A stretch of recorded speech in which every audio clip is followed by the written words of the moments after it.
is it didn't feel difficult. There was a bit of pain around, and some months worse than others. Mood swings and all of that. I mean, I was still getting some of those on the pill anyway. So, I didn't feel like it was a drastic sort of, oh, I'm off it now. It just felt quite good, I suppose, to be off it. Just trying to think of anything other.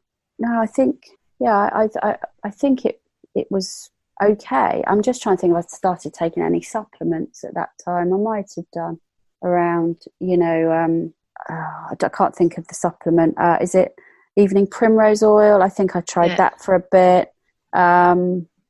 So I think I then started looking towards other sort of means to try and ease some of the discomfort that comes around at certain stages of your cycle.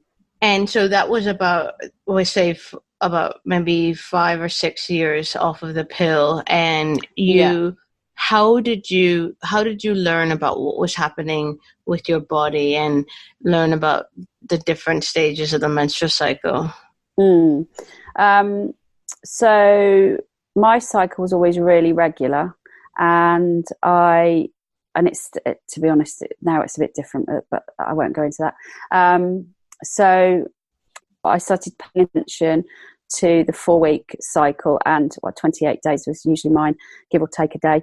And I would be very mindful about the week before would be the most intense, and then the week of the period was quite short, actually. I think after the pill, now this is something that's coming back to me, my cycle was very quick. So I would have a sort of a heavy section.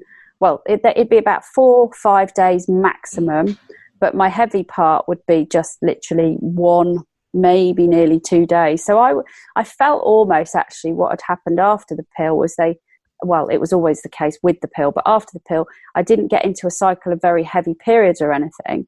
And I hadn't really, even in my teenage years, had very heavy periods. I just had very painful periods. So my heavy periods came after, but that's another discussion because I then ended up with fibroids. But actually paying attention to the whole cycle, I became more aware of how I felt. I was watching my feelings. I think the week where you sort of in euphoria is that week of when you just come off your period and you suddenly feel brilliant for about 7 days and then slowly declining. And that's, I suppose, 1 week out of the month I felt great. And then the other 3 weeks were challenging for a variety of reasons, whether it's mood swing or just general sort of sluggishness, I suppose. Can you talk more about your fibroids? So fibroids are a condition where they're very common, but not a lot of women have a proper understanding of them. So can you talk a bit about how you learned about fibroids and that you had them and what you did about them? Yeah.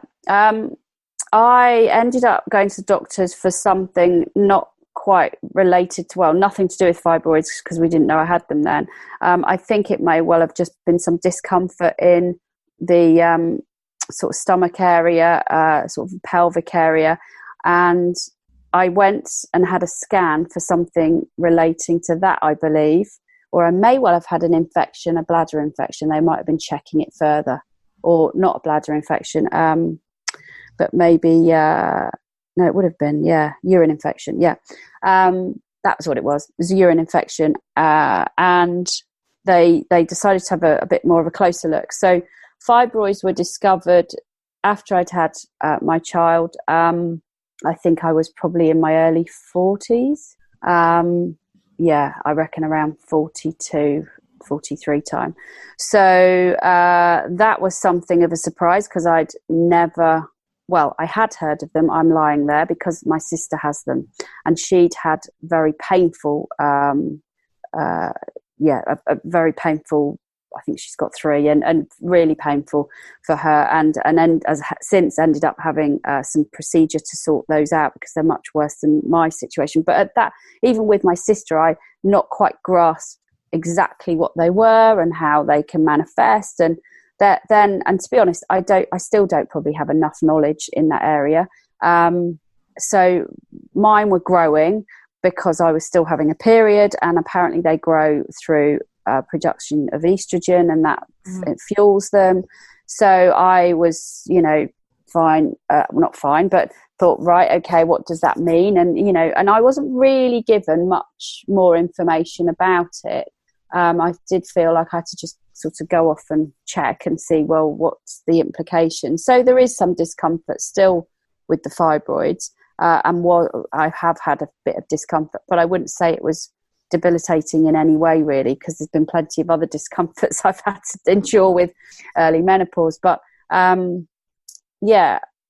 don't think there's enough information about fibroids at all out there, even now. And, things have moved on apace, but no, I would say there could be more detail for women.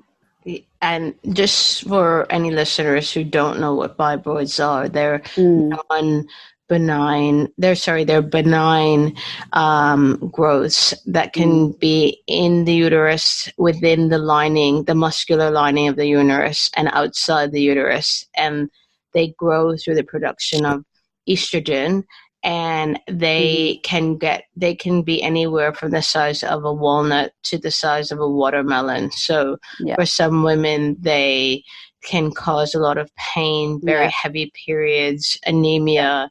They can press on the bladder and the bowels. So a lot, there are many women who have them and have no symptoms at all, but equally a lot of other women have them and they are experiencing some of the symptoms that I mentioned. Yeah, and actually now you've said that. So that's what would happen to me. I would get pressing, and still do get pressing on, I think, certain areas of the bladder, which is discomfort. And then the heavy periods were and have been a nightmare. So that's linked, I think, to the fibroids. And because I've never had heavy periods up until around, I think, from age 43, really, or maybe a bit earlier, because the heavy periods had obviously started after I'd had my child, age 37. They probably started to kick in around 39 and onwards, or maybe even earlier. And I put it down, I've had a baby, everything's changed. But actually what was happening was there was some fibroids there growing, and I didn't know. So, absolutely correct. I think that's the area that people need to understand a lot more around, because they are common. My fibroid is, I think I've got two, but one is particularly bigger than the other. It's 4 centimetres, if that gives anybody an inkling of, the size. That they're obviously... They can be removed, but there's all sorts of reasons why not to remove them, which, I'm not necessarily going to go into, but yeah. And so we've talked about fibroids and how you discovered that you had them. Can you talk about your journey through early menopause? That's quite complicated. I will try and keep it brief. So I got to age 43 when my regular period stopped, and it didn't arrive. And I was like, this is a bit odd. I'm sure I'm not pregnant. So I got hold of the doctor and said, this is really strange. I'm very regular. She said, oh, right. Sounds to me like it's perimenopause. When did your mum sort of start her menopause? And I was like quite floored, actually. I thought, sorry, what are you talking about? What's perimenopause? I had never heard that term ever. So it took me a while. Well, I phoned my mum straight away. I was like, when did you start your menopause again? I can't remember. I don't think you've told me. Oh, yeah, I was about 40. Oh, right. So it got to the point where I started getting quite cross with myself, because I thought, well, actually, we did fancy a second child. And up to that point, we hadn't really properly tried, because I'd felt so dreadful between the ages of 40 to 43. And the dreadfulness was around perimenopause. Of course, it doesn't manifest into a period suddenly stopping. It manifests in all sorts of ways, which I haven't got hours and hours to go into. But all of the symptoms I had, very briefly, from age 40 to about 43, were low confidence, sort of mood swings, quite aggressive mood swings, feeling like you can't control the mood swing, and somebody else is there doing something, and then suddenly you come back to yourself and think, who was that? That was just shouting. And then it deteriorated into sort of really low mood. And all those sort of early symptoms, age 40 to 43, I just thought I don't know what I thought I'd got. So I was on a mission to find what I'd got, which in the end was perimenopause. So my doctor was very good, actually. She sent me for a blood test and immediately suggested going on HRT. Now then, at that point, I was into real holistic, and have been for a while, holistic approaches to medicine. And I was on the defensive then, thinking, well, and I was probably in denial. No, I'm not doing HRT. I'm not doing HRT. And off I went on a mission to have acupuncture and all sorts of different things, taking supplements. So it wasn't until about age 44 to 45 when the symptoms got so debilitating, with the low mood particularly, but also then hot flashes occurred, really poor pain occurred in my legs, and all sorts of things happened. I could honestly, the list is endless. So I went on HRT, which wasn't very successful. I had 2 different types before I decided to not take it, because I just couldn't get on with it, and I just thought, I'll battle on. So this is where I think it's really a bad, I think women, so this goes right back to my period, when I first started my period, and my young years of, I just got on with it. And I think that's what women shouldn't say and shouldn't do. No, we shouldn't just get on with it. Stop and go, no, this doesn't have to be this way. And that's what I started to think in my mid-40s. Well, this isn't right. Why am I feeling this bad? So I battled on, which I shouldn't have done, but I did. I had 18 months of no period, because HRT brings your period back. So at that point I thought, yeah, I'm pretty much almost into menopause, but I then just couldn't cope. So I went back on HRT on a mission to find the right type. And I've only just got the right type, age 48. And it happened in August, where I started taking an estrogen gel, and I had a Mirena coil fitted in June. So that's kind of I'm trying to be brief, my brief journey of early menopause. But yeah, I probably could tell you a lot more, but I'm trying to be mindful of not going on too much. Okay. Well, it's really interesting hearing about your journey through HRT, because what you've described is something that I hear a lot, where HRT is sold as something that's inevitable.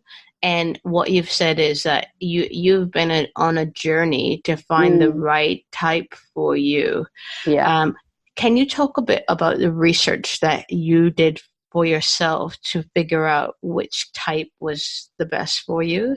Yeah, I mean, my doctor was quite useful, and I say the word quite because she is a good doctor, but I think she's very, it was very much initially, I'll put you on patches because I think that's the best way. And I think for most people that might work, but they kept falling off, so I wasn't getting the dosage.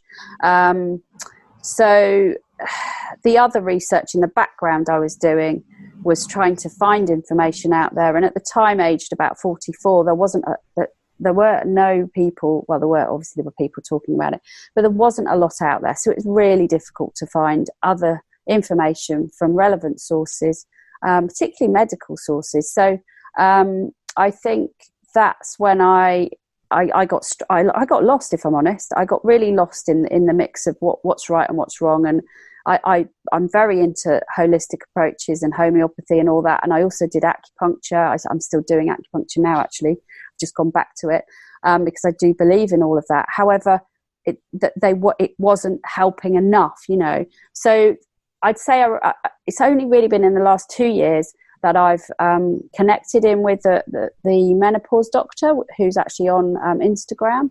She's got some brilliant information via her own website on her Instagram, and she obviously is a medical doctor. And I've probably learned the most, if I'm honest, from her. I do have a book, but it's a very thick book, and I didn't manage to read lots of it. And I've now forgotten the name of that book, but it will come back to me in a minute. But yeah, online through the menopause doctor, I highly recommend most of the details she's got, and that's what's led me to the gel, because she talked about that as an option, and my own doctor hadn't mentioned gel.